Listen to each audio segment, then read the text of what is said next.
Hey guys, welcome back to our channel. How to pay with PayPal without credit card. It's possible? Yes, it's possible. First of all, make sure you will have logged in your account. After we will scroll down and here is your available balance in USD and I will just tap on transfer money. Right now, you will just have to enter the amount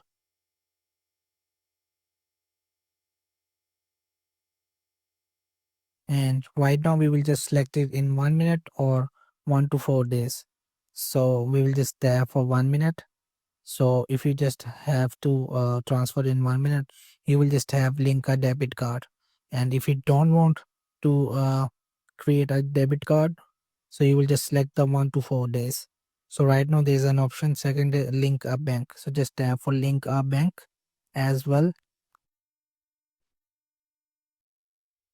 So here you will just have enter your bank name, bank code, your account number, and just select your business or personal. After just tap link your bank, or you will just also link a US bank instead. Once you will just link your bank account and you will be able to send money without using credit card on PayPal. So that's it. Thank you.